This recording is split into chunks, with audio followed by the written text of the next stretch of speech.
Hürmetli vatandaşım, bugünkü leksiyamızla başlayımız. Leksiyada sizga juruz Washington'dan sözlavatamız. Bugün 11. ayının 8. günü Amerika'da kudretli bir saylam. Yani bütün memleket boyunca bir saylam prezident saylımı kitibatıdır. Ve şu münasebet bilen yoldaşlarga mundaq bir tötkelimi sözleşini layık gördüm. Saylam günü. Hillary Clinton hanımның saylamda g'alaba qilish mumkinligi 90%dan olqib ketdi. Amerikada paychek bozorda shiddat bilan o'rlash yuz berdi. Mavzuli xabar 11 ayning 8 kuni Vanvi Tor betida e'lon qilindi. Biz bu mavzu ostida shundoq deymizki, mavzuning ostidagi xabarlarni qoldirib qo'ydik. Biz bu mavzu ostida shundoq deymizki, g'ayrat qiling Hillary Clinton xonim. Saylam raqobatida yaqinlab kelgan eng oxirgi bir kun.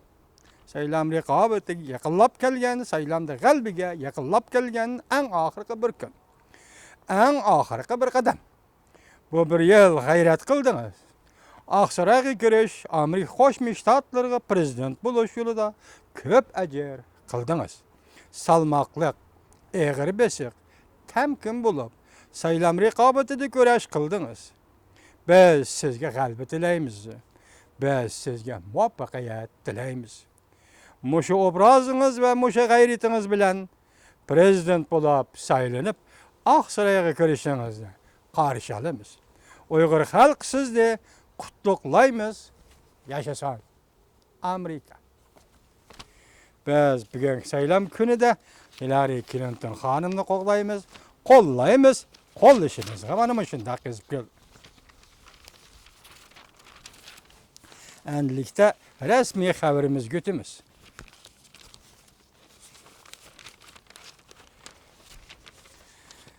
Angliya Tashqi ishlar ministerligi Jungo Xalq vakillar qurultayining negizlik qonunni shar'iylashiga diqqat qildi.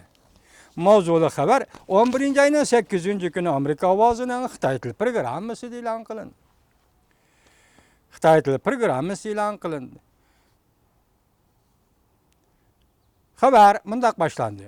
Shangang Jungo Xalq vakillar qurultayining doimiy komiteti haftaning 1-kuni tushdan burun Shangangning negizli qonunning 104-moddasi aloqador qasam berish moddalarini shar'iylagandan keyin Angliya Tashqi ishlar ministerligining bayonotchisi mundaq ko'rsatdi. Xalq vakillar qurultayi qonun shar'iylab 2 nafar Shangang mustaqilligini qo'llaydigan qonun chiqarish komiteti a'zolarining qonun chiqarish komitetida vazifaga o'ltirishini cheklaganligiga diqqat qildik. Reuters agentligi qatorliq agentliklar xabar qilib mundaq ko'rsatdi. Angliya Tashqi ishlar ministerligi yaqindan beri Shangangda qonun chiqarish komiteti hamda xalq vakillar qurultayining qonun shar'iylash voqealariga diqqat qilib, Jungo hukumati va ma'muriy rayon hukumatidan hamda Shangangda qonun chiqarish komitetiga saylangan barliq a'zolardan kishilarni ansirtadigan bir davlatda ishg'ol tuzumga ziyon solish, ishg'ol tuzum ishonchiga ziyon solish harakatlarini to'xtatishni talab qildi. Angliya Tashqi ishlar ministerligining bayonotchisi mundaq ta'kidladi. Shangangning muqimligi va gullanishi Jungo Angliya birlashma bayonoti va negizda qonunida kafolatlantirilgan bir davlat ishg'ol tuzumining g'alaba qilmasligiga munosabatdir. Bayonotchi mundaq ko'rsatdi. Gerçi biz mamlakatli xalq vakillar qurultayining negizli qonun bo'yicha qonun shar'iylash huquqi bor deb to'nisaqmi, lekin biz yaqindan beri Shangangda qonun chiqarish komitetida yuz bergan voqealarga va mushundaq paytda qonun shar'iylashga diqqat qilamiz. Jungoning bayonotchisi Luka mundaq ko'rsatdi. Qonun shar'iylash qonun va bir davlat ishg'ol tuzum prinsiplariga muvofiq. Shangangning ishlari Jungoning ichki ishi. Chet elliklar aralashmasligi kerak. Lukan yana mundaq ko'rsatdi. Xalqaro jamiyat va aloqador davlatlarning Shangang mustaqilchilarining haqiqiy qiyofatini to'nib olishini, qonun shar'iylashni va uning zarurligini, muvofiqligini tushunishini umid qilamiz. Washington'da Amerika Qo'shma Shtatlar Davlat Mahkamasi Jungo'ning qonun shar'iylashiga aralashdi mavzuli xabar 11-oyning 7-kuni David Torbit e'lon qilindi. Ya'ni bundan bir kun burun. Aqsaroyning bayonotchisi Mark Toner 7-kuni muxbirlarning kutib olish marosimida bunday ko'rsatdi. Jungo Xalq vakillar qurultayining Shanganning negizda qonuniga munosabatli qonun shar'iylashidan umidsizlandi. Amerika Qo'shma Shtatlar hukumati Shangan qonun chiqarish komitetining qimmati va adliya mustaqilligini qo'llaydi.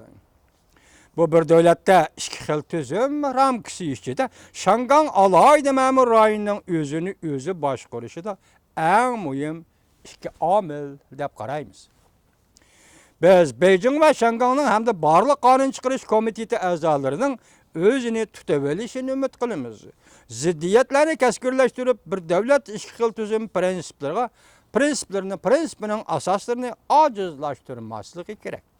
Shanganning muqimligi va taraqqiyot tuzumining amaliylashiga va Angliya Jungo birlashim bayonoti va negizda qonunga bog'liq ekanligini ko'rsatib o'tdik deb ko'rsatdi Amerika Qo'shma Shtatlarining Davlat Mahkamasining bayonotchisi Mark Toner. Demak, yuqorida hozir Xitoy Shanganda qonun shar'iylash orqali Shanganda demokratik harakatlarni shaklamoqchi bo'lyapti.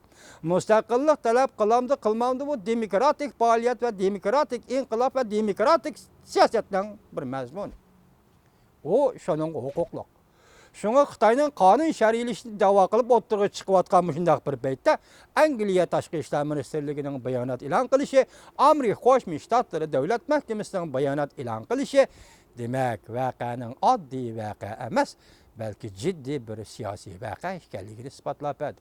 Hurmatli Turani apandi, siz bugun darhol menga telefon nomeringizni yo'llab bering. Boshqalardan so'rash menga be'ab bo'ldi.